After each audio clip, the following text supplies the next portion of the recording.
봉독해 드릴 말씀은 시편 23편 5절 말씀입니다. 시편 23편 5절 말씀 봉독해 드리겠습니다.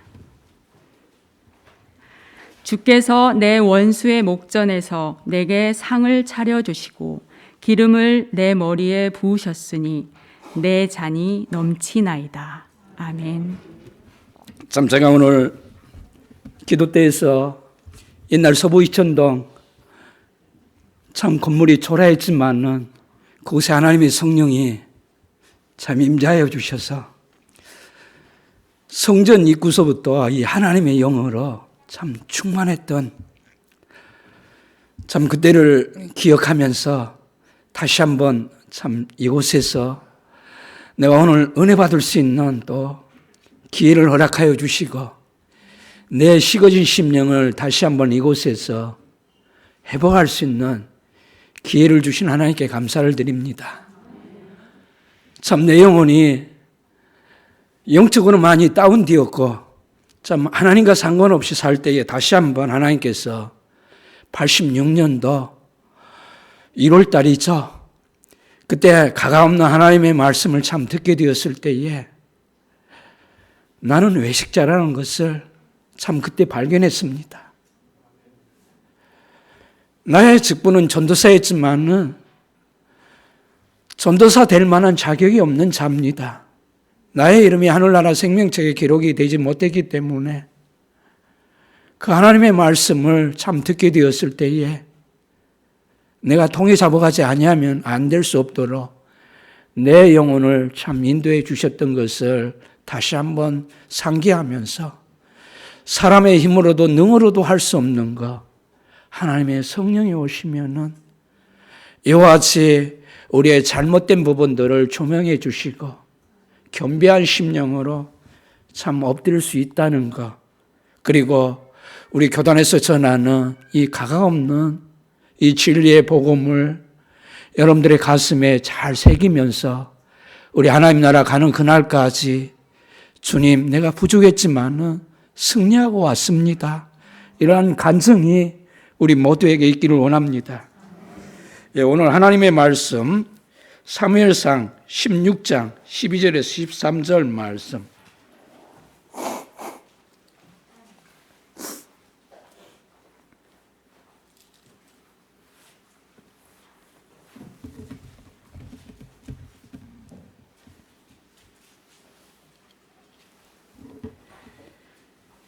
봉독해 드리도록 하겠습니다.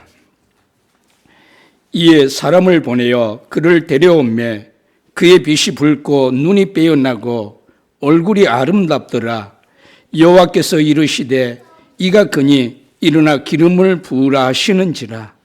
사무엘이 기름불병을 가져다가 그의 형제 중에서 그에게 부었더니 이날 이후로 다윗이 여호와의 영에게 크게 감동되니라. 사무엘이 떠나서 라마로 가니라. 오늘 이 말씀을 가지고 하나님의 마음에 합한 자라는 제목으로 함께 기도의 제목을 삼기를 원합니다. 참 하나님께서는 예나 지금이나 늘 사람을 찾고 계십니다. 의에 줄인 영혼, 진리에 목마른 영혼, 내 생명을 들여서라도 주님을 온전히 따라가기 원하는 그러한 영혼들을 찾고 계십니다. 오늘 하나님이 찾고 계신 그 한 사람이 우리 모두가 되기를 원합니다. 지금 우리 주변에 수많은 교회와 화려한 예배가 참 있지만은 또 그 안에서 주님을 향해 세련된 이 신앙 고백으로 올려드리는 사람이 많지만은 정작 하나님이 찾으시는 사람은 적다는 것입니다. 많지 않습니다. 노아 시대 때를 보십시오. 노아 가축 위에 구원받은 자들은 노아 가족 위에 없었습니다. 여러분, 우리가 이 적은 무리에 속해 있다는 거 큰 특권인 줄 알고 여러분들 감사하십시오. 오늘 이곳에 하나님의 영이 참 임재함을 우리의 영이 느낄 것입니다. 자, 만약 많은 사람들의 고백들이 주님께 연락되었다면 오늘날 수많은 이 교회의 현실이 이렇지는 않았을 텐데 열매를 보면 그 나무를 알 것입니다. 내가 거룩한 사람이면 거룩한 열매가 나타날 것입니다. 내 마음에 죄의 쓴뿌리가 뽑혀져 있으면 원수까지라도 사랑할 수 있는 그 사랑의 열매로 나타날 것입니다. 내가 크리스찬입니다. 내가 20년 교회에 다녔습니다. 50년 다녔습니다. 할지라도 성령의 열매가 변화받은 성품의 그 열매가 나타나지 않는다면 나는 주님과 아무런 상관이 없는 자입니다. 자, 우리는 맹목적인 확신이 아니라 주여 믿습니다가 아니라 우리가 맺고 있는 열매를 보고 판단해야 할 때가 아닌가 싶습니다. 오늘 우리의 심령을 깊이 성찰하여 내가 정말로 하나님과 붙어 있는가? 그럴 때에 우리의 실상을 또 발견할 줄로 믿습니다. 정말로 우리 가운데 주님이 계신 것이 맞는지, 우리가 과연 주님이 찾고 있는 그 사람이 맞는지 오늘 우리의 심령을 돌아보기를 원합니다. 하나님이 받으시는 모든 예배와 드리는 사람의 입장이 아니라, 우리의 사람의 입장이 아니라 받으시는 분의 기준에 내가 맞춰져 있는가, 그 기준에 부합되어 있는가, 여기서부터 우리를 살펴야 합니다. 내 기준으로 주님께 드렸다고 생각할 수 있겠지만은 아벨과 가인이 하나님 앞에 예배를 드리지 않습니까? 그러나 가인은 하나님의 기준에 맞추지 아니했습니다. 자기의 기준에 맞춰 제사를 드렸지만 하나님 그 제사를 받지 아니했습니다. 아벨은 철저하게 하나님의 기준에 맞춰 하나님, 나는 죄인입니다. 주님의 보혈이 필요합니다. 그래 양의 피를 하나님 앞에 올려드렸죠. 그 예배를 받으신 것 같이 오늘 우리 모두에게 내가 하나님의 기준에 따라 자구하고 있는가, 하나님의 말씀을 따라 내가 예배를 드리고 있는가, 이 부분서부터 우리가 살펴야 합니다. 자, 내 기준으로 드렸을 때 정작 하나님께서는 아무것도 받지 않았다는 사실을 깨닫는다면 여러분들 어떠할까요? 마음이 허전하지 않겠습니까? 자, 그러면 주님은 어떤 예배를 받으시고 또 어떤 사람을 찾으시는가요? 우리는 하나님이 찾으시는 그 한 사람이 되기를 원합니다. 그 한 사람이 되지 않냐면은 나중에 우리 모두가 언젠가는 이 세상을 떠날 것입니다. 그때에 나는 너를 모른다, 그러한 자가 한 사람도 없기를 원합니다. 착하고 충성된 종아, 칭찬받는 우리 모두가 되기를 원합니다. 사무엘상 16장에 보면은 하나님이 받으시는 한 사람의 인생이 소개되고 있습니다. 자, 그 당시 수많은 사람들 중에 하나님께서는 한 사람을 택하시고 그 인생을 받으십니다. 자, 그리고 하나님이 그렇게 그 인생을 받으셨을 때에 그를 통하여 얼마나 위대한 역사가 나타났는지 모릅니다. 우리가 비록 초라하고 형편없는 자라 할지라도 하나님이 나를 인정해 주시면, 내가 하나님께 속해 있으면 우리를 통하여 많은 기사와 역사를 나타낼 것입니다. 안 되는 일이 되게 하시고 많은 하나님의 살아계심을 우리의 삶의 현장 속에서 발견할 것입니다. 다윗을 보십시오. 수많은 역사와 기적들, 하나님이 함께 하시는 그 증거들이 기름 부음 받았을 때에 나타나지 않습니까?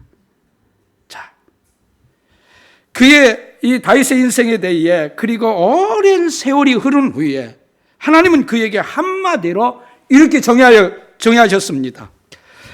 사도행전 13장 22절 말씀.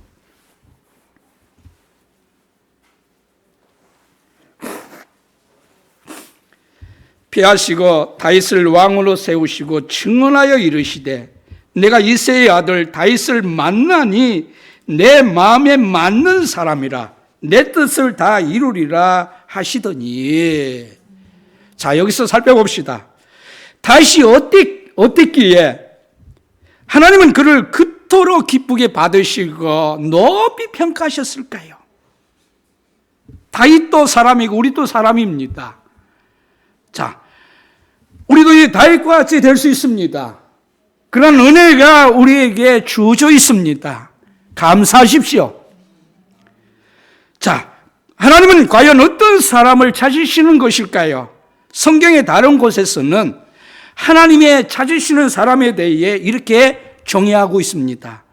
역대하 16장 9절에 보니까 여호와의 눈은 온 땅을 두루 감찰하사 전심으로 자기에게 행하는 자들을 위하여 능력을 베푸시나니, 이렇게 말씀하고 있습니다. 자, 하나님은 전심으로 자기에게 향하는 자들을 찾기 위해 두루 감찰하십니다. 그가 어떤 곳에 있든지 간에, 초라한 곳에 있을지라도, 아프고 쓰린 자리에 있을지라도 그가 의에 줄이고 진리에 목마르다면은 하나님 그 영혼을 찾아가십니다. 어떤 분은 이 감옥에서 전도제 한 장을 받게 되었을 때에 하나님의 성령이 그 마음을 움직이셨습니다. 너 마음을 하나님 앞에 지금 드리라 했을 때에, 전심으로 하나님 앞에 드리게 되었을 때에 주위에서 은혜 받지 못하도록 담뱃불로 쥐시고 기도하지 못하도록 해방했지만은 오늘 이 자리에서 간정 속에서 만난 그 하나님, 나도 만나길 원합니다라고 마음을 드리게 되었을 때에 그곳에서 하나님을 만났습니다. 우리 하나님은 오늘도 두루두루 살피고 계십니다. 이곳에 의에 줄인 영혼들이 많을 때에 이 예배는 하나님 앞에 연락될 것입니다. 그리고 하나님의 성령의 기름으로 채워주시는 은혜가 있을 것입니다. 그래서 우리 모두가 우리 교단에 30분 전서부터 예배를 위하여 준비하지 않습니까? 그리고 우리는 일주일 동안 하나님 전에 나오기를 사모하면서 오늘 하나님께서 나에게 어떻게 은혜 주실까? 어떻게 말씀하실까? 어떻게 역사하실까? 기대하는 마음으로 나오는 영혼들이 많아질 때에 이곳은 영적인 부흥이 일어날 줄로 믿습니다. 자, 하나님의 관심은 여러분 그럴듯한 고백이 있지 않습니다. 내 있는 모습 그대로를 하나님 앞에 아뢰어야 합니다. 내 영혼이 지금 회복이 필요하다면 하나님, 내 영혼이 주님 영적으로 바닥에 내려갔습니다. 주의 은혜로 회복이 필요합니다라고 전심으로 드릴 때에 하나님은 그 고백을 받으시고 그 신앙을 받으십니다. 자, 하나님이 사람을 찾으시는 이 분명한 기준이 있습니다. 그것을 이 본문은 이렇게 표현합니다. 나 여호와는 중심을 보느니라. 중심을 보시는 하나님께서 누구를 보셨습니까? 다윗을 보시고 그를 택하여 주셨습니다. 그렇다는 것은 다른 사람에게 없는 중심이 다윗에게 있었다는 것입니다. 자, 우리의 마음에 세상 사람들과 우리를 비교할 때에 세상 사람들이 없는 영적인 것이 우리에게 있어야 합니다. 그럴 때에 우리 하나님이 아주 흐뭇해 하시고 오늘 내 마음에 합한 자가 여기에 있구나. 자, 다윗에게 다른 사람이 없는 그것이 다윗에게 있었습니다. 하나님은 살피고 계셨죠. 자, 다윗의 그 중심에 하나님의 보시기에 아름다운 그 토대가 되었기 때문에 결국 하나님의 마음에 합한 자라는 이러한 평가를 받게 되었습니다. 이러한 칭찬보다 더 좋은 칭찬이 어디 있겠습니까? 자, 다윗의 삶을 지탱한 원칙에 대하여 한번 살펴봅시다. 이 다윗의 삶의 중심에는 흔들리지 않고 살아 숨쉬던 원칙이 있었습니다. 우리 모두에게도 다윗이 세웠던 이러한 원칙이 우리에게 있기를 원합니다.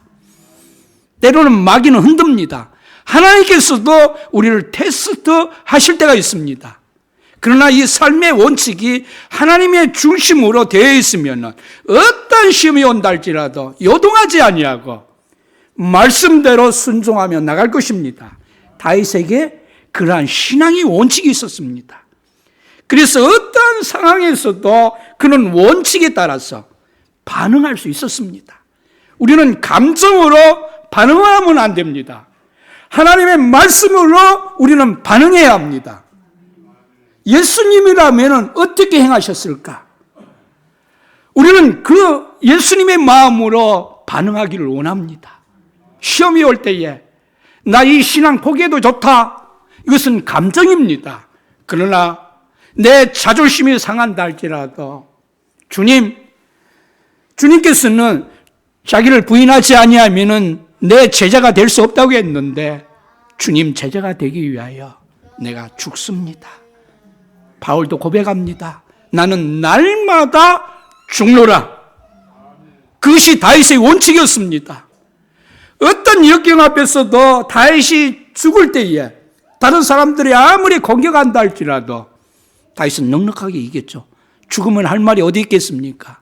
하나님 나와 같은 자가 무엇이간데, 예수 핍박했던 내가 무엇이간데, 이렇게 하나님이 내 영혼을 변화시켜 주시고 나를 바꿔주신 이 은혜 하나만 생각해도 주님 내가 이 핍박을 당하는 거 감사합니다라고 다윗은 감정으로 처리하지 아니하고 오히려 감사로 하나님 앞에 영광 돌렸음을 보게 됩니다. 자, 다윗은 그런 원칙이 있었고 그가 설령 죄를 지었거나 실패할 때라도 하나님의 원칙을 생각했습니다. 변명하지 아니하고 나단 선지자가 너는 죄인이야, 너는 악한 사람이라 했을 때에 다윗은 왕의 체면을 다 내려놨습니다. 맞습니다. 내가 그러한 자입니다. 내가 아주 못된 자입니다라고 다윗은 철저하게 회개하며 자기의 죄를 인정하게 되었을 때에 어떻게 되었나요? 회복할 수 있는 귀한 은혜를 주셨습니다. 자, 다윗이 살아낸 그 삶을 보면 그가 하나님의 마음에 합한 사람이 될 수 있었던 이 세 가지 필수 조건이 있었습니다. 첫째는 동기, 둘째는 기준, 셋째는 능력이라는 것을 여러분들 기억하시길 바랍니다. 자, 이 세 가지 조건이 다윗의 삶을 지탱해주는, 신앙을 지탱해주는 기둥들이었고 그것이 한평생 흔들림 없는 인격을 유지할 수 있었던 비결이었습니다. 자, 각각의 내용을 살펴보면서 인격이라는 표현, 이 캐릭터라는 단어를 한번 살펴보도록 하겠습니다. 이 단어는 일상적인 대화에서 사용되는 이 캐릭터는 성품, 성격, 기질 정도로 표현할 수 있는데 하지만 이 성경에서 말하는 캐릭터는 하나님이 형성하시는 믿음 안에 이 성질을 말하는데 연단을 통해 나타나는 우리의 굳센 것을 뜻합니다. 자, 캐릭터라는 이 원어는 이 대장장들이 철판에 못을 대고 망치로 때려 글을 새기는 작업을 뜻하는 단어에서 유래되었다고 합니다. 자, 철판에 글을 새기는 것은 어렵죠. 만만한 작업이 아니죠. 그러나 못을 대고 망치를 때리고 내리쳐서 파내야 합니다. 그리고 마찰이 있고 불꽃이 튑니다. 그러나 그렇게 철판에 한번 새겨진 그 글씨는 여러분 물속에 들어가도 심지어 불속에 들어가도 그 글자는 어떻게 되나요? 없어지지 않습니다. 그대로 남습니다. 하나님이 연단을 통해 그 중심에 바로 선 사람들은 강철에 새겨진 글씨처럼 단단한 인격을 가지고 있기 때문에 욥을 보십시오. 수많은 시련들이 그에게 닥쳐왔지만은 아주 잘 연단된 그 심령이었기 때문에 범죄하지 않습니다. 오히려 승리합니다. 이렇게 연단된 우리의 심령이 되기를 원합니다. 자, 그래서 이 다윗은 실수를 하거나 반대로 성공을 한데도 그 중심의 원칙은 흔들림이 없었습니다. 오히려 성공할 때도 모든 영광을 하나님 앞에 돌렸습니다. 그 인격이 잘 연단받았기 때문입니다. 자, 눈앞에 펼쳐지는 상황과 감정에 따라 기준 없이 마구 흔들리는 것은 그 안에 강철처럼 새겨진 하나님의 기준이 없기 때문입니다. 자, 이런 사람들은 감정에 끌려가는 신앙생활을 하게 되죠. 많이 기분이 좋으면 기도하고, 우리도 그렇지 않습니까? 어느 날은 갑자기 내가 범죄한 것도 아닌데 영적으로 다운이 될 때가 있습니다. 이럴 때에 우리는 어떻게 해야 합니까? 그럴 때 하나님 앞에 엎드려 보십시오. 더 큰 은혜가 주어집니다. 그 좀 어두운 그 세력들이 싹 물러가는 은혜가 있습니다. 자, 우리는 감정이 아니라 중심에 세워진 이 원칙에 따라 신앙생활을 할 수 있는 저와 여러분들 되기를 바랍니다. 그 외에 인생에 펼쳐진 수많은 사건에도 불구하고 그 원칙에 따라 우리는 반응할 수 있는 저와 여러분들 되기를 바랍니다. 그리고 하나님은 그 다윗의 중심을 보시고 그를 택하였음을 보게 됩니다. 이제 그의 삶을 지탱하는 원칙이 무엇이었는지 한번 살펴보도록 하겠습니다. 첫째, 이 다윗은 하나님의 무대 위에 세워진 자였습니다. 자, 사무엘상 16장을 보면 하나님은 사울을 버리고, 참 사울이 왕으로 세워지기 전에는 참으로 겸손했습니다. 하나님을 두려워했고, 참 하나님을 잘 경외했습니다. 나는 왕이 될 자격이 못된 자입니다라고 그는 전면에 나서기를 꺼렸던 자였습니다. 자, 겸손할 때 하나님은 사울을 왕으로 세우셨습니다. 근데 하나님께서 그 왕으로 세운 사울을 아주 근심하시고 후회하시고 이렇게 된 원인이 무엇입니까? 자, 이 사울을 버리고 이스라엘의 새로운 왕을 세우기로 하나님이 작정하셨습니다. 그래서 사무엘을 베들레헴 이새의 집으로 파견하여 그 아들 중 한 사람을 지명하겠다고 하나님께서 말씀하셨습니다. 사무엘상 16장 1절 말씀 여러분들 한번 읽어주시기 바랍니다. 시작.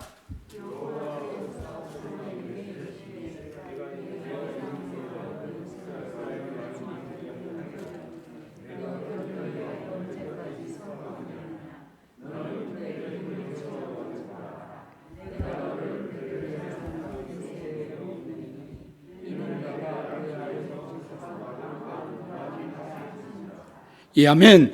이것은 상당히 참 사무엘도 위험한 임무였습니다. 왜냐하면 현직 왕이 여전히 왕자에 앉아 있었기 때문입니다. 근데 사울의 입장에서 보면 반역행위여 또 반란이었습니다. 그래서 하나님은 사무엘에게 한 가지 작전을 세워주셨습니다. 너는 베들레헴에 가서 제사를 드리러 왔다고 해라. 그리고 그 제사의 현장에 이새의 가족들을 초청해라.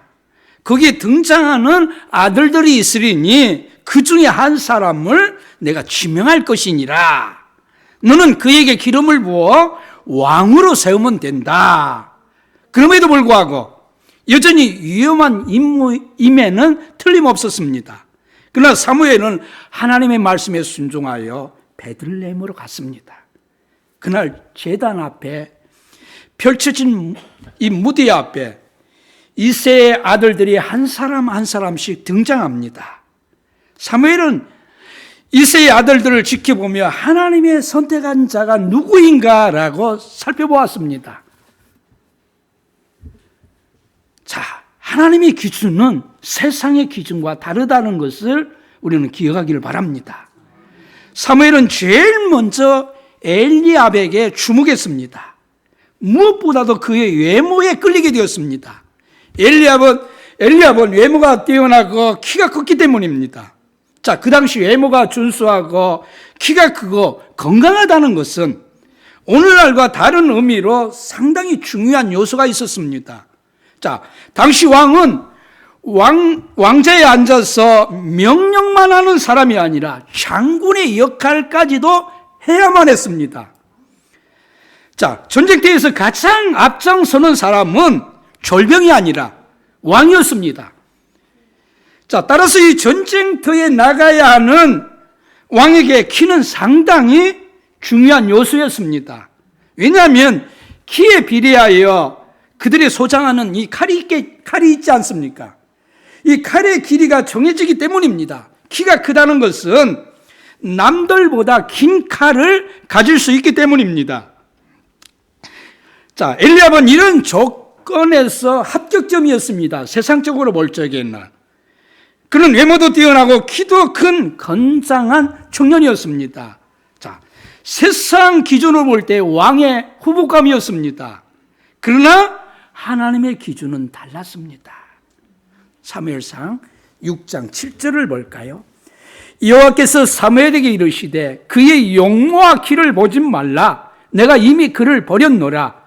내가 보는 것은 사람과 같지 아니하니 사람은 외모를 보거니와 나 여호와는 중심을 보느니라 하시더라. 자, 이 시대에도 수많은 엘리압들이 무대 위에 세워집니다. 자, 하지만은 하나님은 세상의 기준과 하나님의 기준이 다르다고 이렇게 말씀하십니다. 하나님은 우리 사람의 중심을 보십니다. 나는 가장 중요한 거, 하나님의 보시는 그 중심을 오늘 소유하고 있는가? 성경에서 말하는 중심을 우리는 동기로 볼 수 있어야 합니다.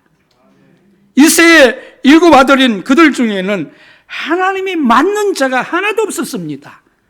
자, 하지만은 이새의 입장에서는 가장 어린 아들 다윗은 그 자리에 오라고 알려주기에는 너무나 하찮아 보였습니다. 나이도 어리고.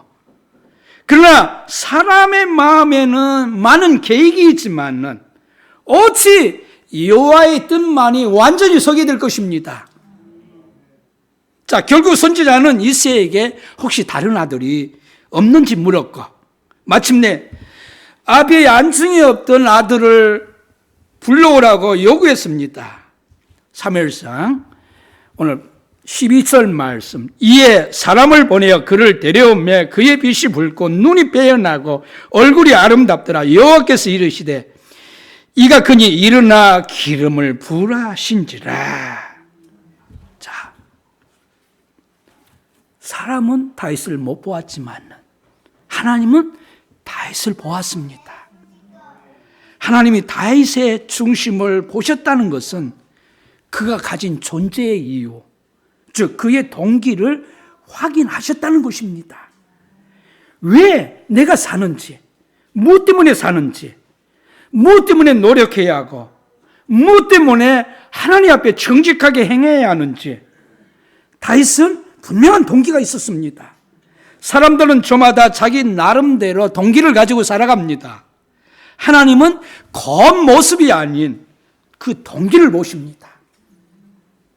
오늘 이 시간에 우리가 예배할 때도 하나님은 우리의 마음의 중심을 보시고 이 동기를 보십니다. 무엇을 위해서 예배를 드리는가? 자, 동기가 하나님의 중심인 사람이나 혹은 자기 중심으로 살아가는 사람들로 나누게 되어 있습니다. 중간은 없습니다. 다윗에게는 하나님이 자주시는 그 중심이 있었습니다. 인생의 한 걸음 한 걸음이 온전한 동기로 움직였습니다. 하나님의 사랑으로 움직였습니다. 하나님의 약속의 말씀을 붙들고 그 말씀 중심으로 다윗은 움직였습니다. 자, 때로는 잘못 판단할 때도 다윗이 있었죠. 근본적인 인생의 동기만큼은 하나님의 뜻대로 살기 위하여 그는 몸부림칩니다. 주님, 내가 이 진리에서 떠나면 나는 죽습니다. 하나님이 이 사울왕을 패했듯이 하나님, 내 인생은 하나님의 영이 떠나면은 나는 마른 막대와 같이 아무것도 아닙니다라는 그러한 중심이 있었습니다. 자, 이새의 아들들이 사무엘과 함께 제사를 드리고 있던 그 시간에 우리 하나님의 말씀 안에서 이 다윗을 만나는 첫 번째 장면은 무엇입니까? 우리에게 그를 양떼를 돌보는 마음을 지닌 자로 이렇게 제시하고 있습니다. 자, 과거에 그랬던 것처럼 이 바로의 지하에서 하나님의 백성들이 기력이 세진하여 여호와 하나님 앞에 부르짖습니다. 하나님이 우리에게 자비를 멈추지 말아 주옵소서. 우리 하나님을 소홀히 하고 하나님을 등지고 했을 때에 이방의 포로가 되었지만은 하나님 이 포로 중에서도 자비를 멈추지 마옵소서.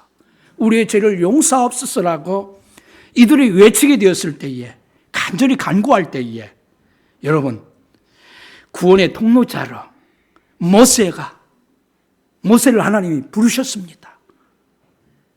자, 이스라엘에 또다시 보다 깊은 지금 다윗 시대, 깊은 위험에 처했을 때에 이스라엘의 희망이 빗전한 양떼를 지키는 이름 없는 목자를 하나님은 주모하고 계셨습니다. 그를 일으켜 세워서 이스라엘의 영적인 회복을 위해서 준비하고 있었습니다. 자, 이 한국에도 죽어가는 영혼들을 살리기 위해서 우리 바리토 선교사님을, 사업하고 있던 바리토 선교사님을 준비해 주심을 감사를 드립니다.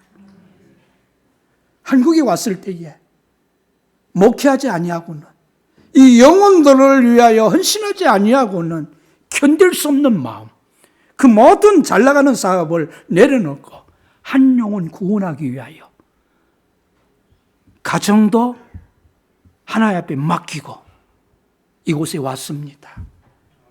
그랬을 때에 영혼들을 위하여 애통하고, 하나님이여 저 영혼 긍휼히 여겨 주옵소서.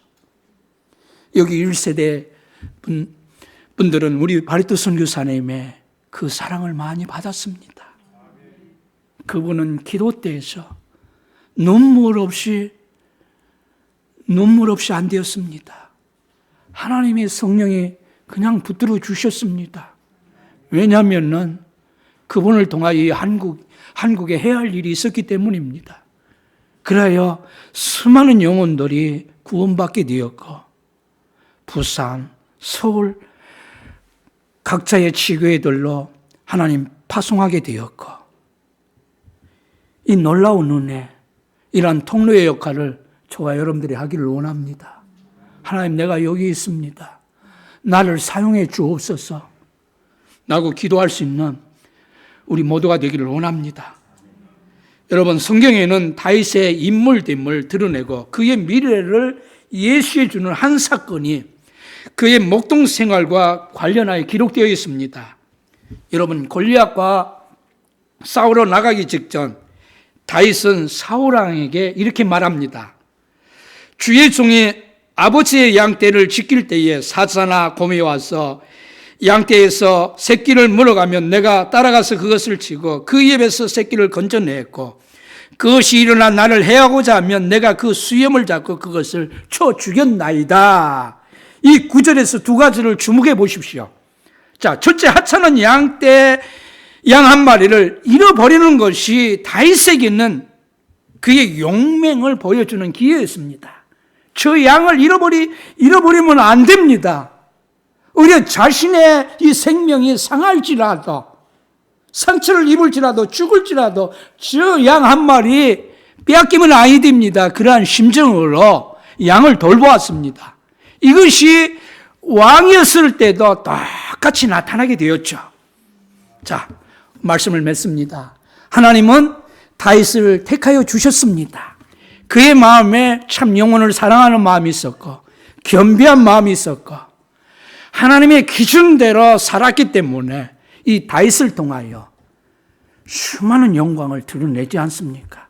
그리고 다윗 시대에 태평할 수 있도록 하나님이 물붓는 은혜를 부어주었습니다. 자, 나는 부산교회에서도 가끔가다 기도합니다.